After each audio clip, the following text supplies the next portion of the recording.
Episode 182. Suamiku pria lumpuh.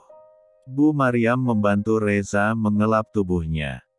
Terasa nyaman kini, dan wangi meski bau minyak telon bayi. Ibu adanya ini.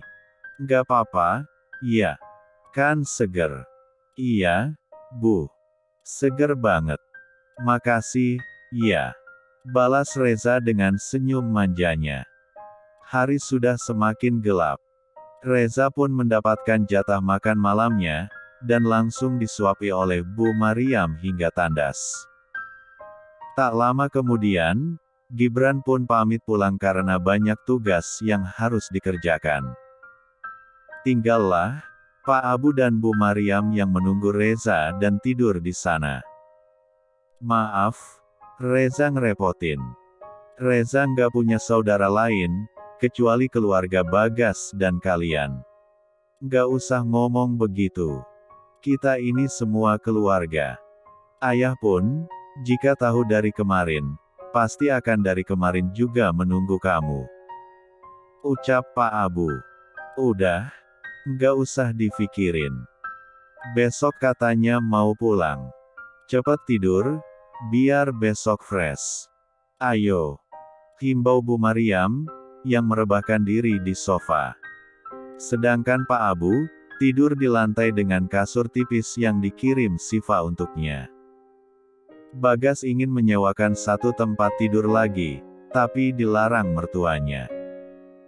Hanya menginap sehari, tanggung jawab Pak Abu, lewat teleponnya tadi siang. Reza pun mulai memejamkan mata. Semakin mengantuk, apalagi Pak Rewat baru saja memberinya injeksi. Mas, udah malam loh. Tegur Siva. Iya, sayang. Tahu kok. Tidur aja duluan, kalau udah ngantuk. Siva hanya diam, duduk di sebelah Bagas dengan memajukan bibirnya. Matanya menyipit, menatap sang suami yang begitu fokus pada layar laptopnya.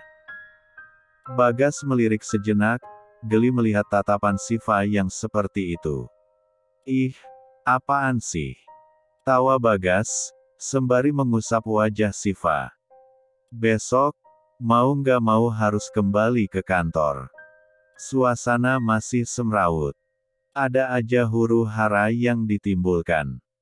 Kamu diculik, aku diculik. Meski sudah tuntas, aku harus memberitahu mereka, jika aku baik-baik saja. Dan, supaya Reza dapat istirahat. Tapi Mas juga harus istirahat. Kan, Mas juga belum pulih benar.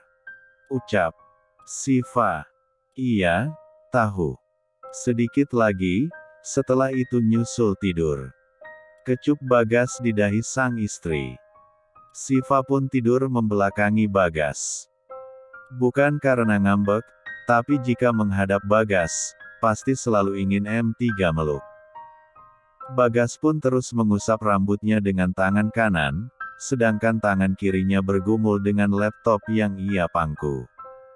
Mereka belum pindah kamar ke atas.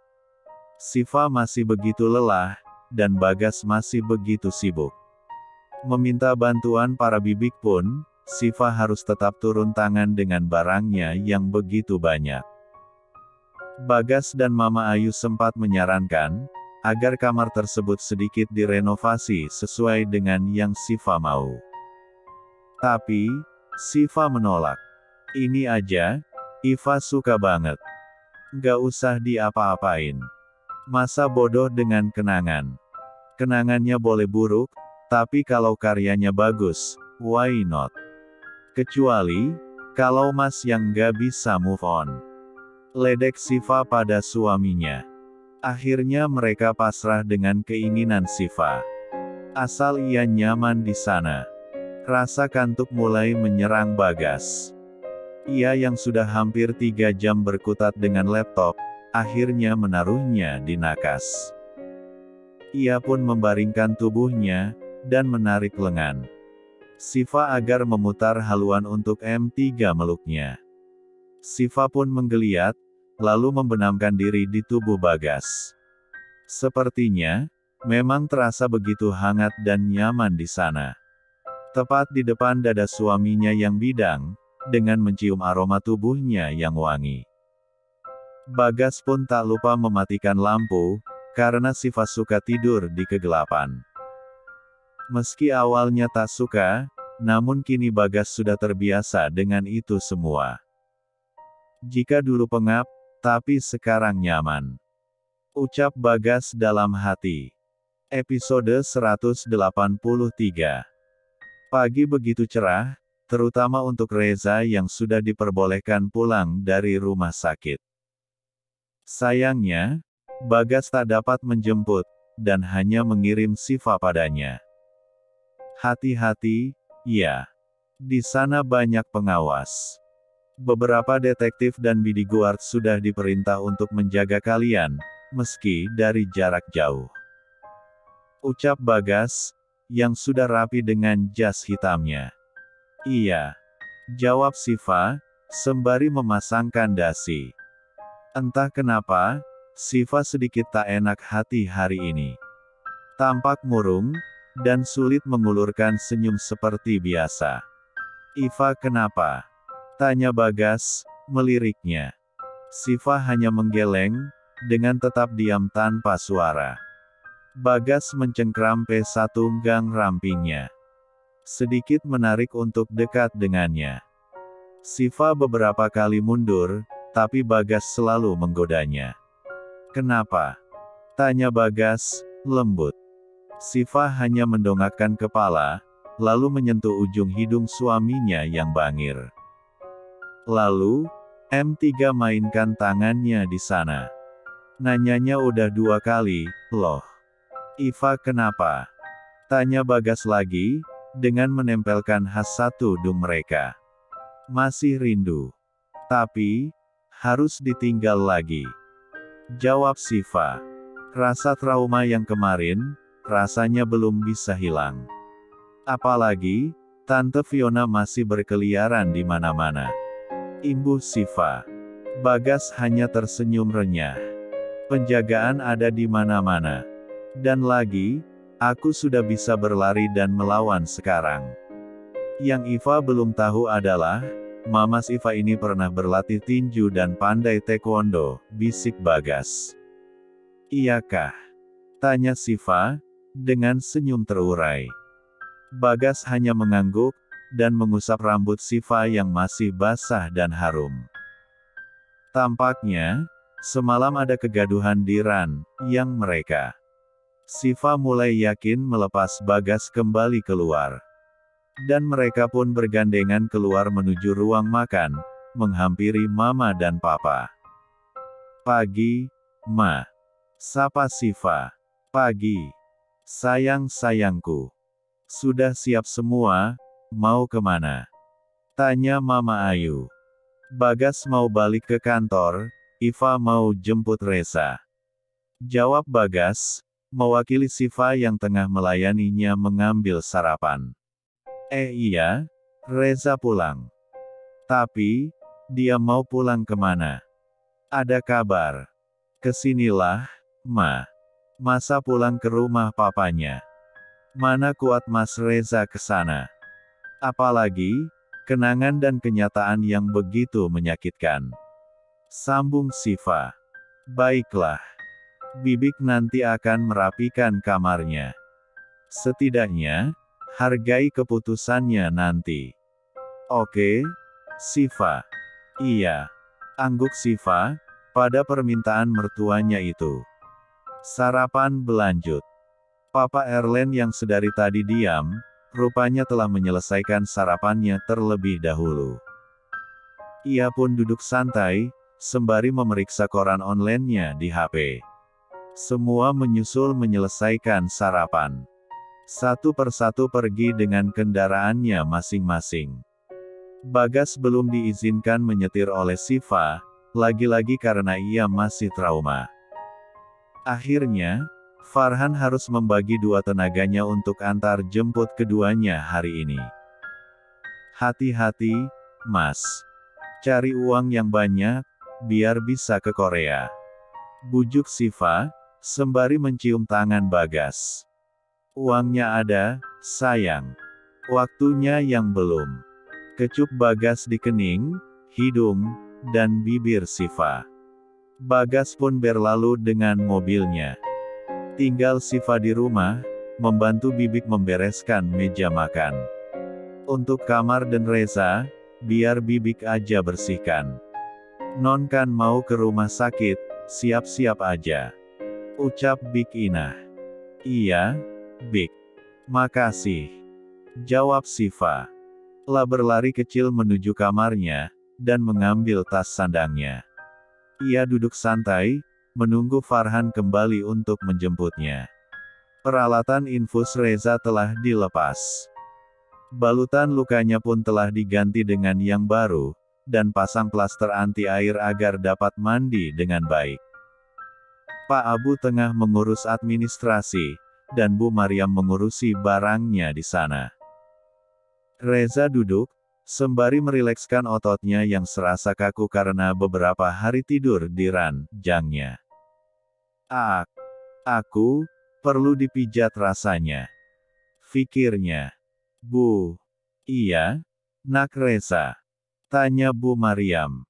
Bolehkah Reza ikut pulang ke rumah ibu saja? Episode 184. Lah, kok begitu? Tanya Bu Maryam, kaget. Gak apa-apa, pengen aja. Dekat sama ibu, ayah, dan Gibran, serasa dekat dengan keluarga yang sesungguhnya. Jawab Reza. Emangnya, kalau di rumah sama Mas Bagas dan Iva, nggak kayak keluarga sesungguhnya? Tanya Siva yang tiba-tiba masuk ke dalam ruangan. Reza terkejut, dan langsung diam seketika. Apalagi, ketika Siva menghampirinya dengan tatapan yang menakutkan. Lama-lama, Siva makin mirip Bagas. Batin Reza. Coba ngomong, kenapa pengen pergi? Tanya Siva lagi, bernada galak. Kadang, aku rindu mama. Kadang juga, aku rindu papa meski papa sejahat itu.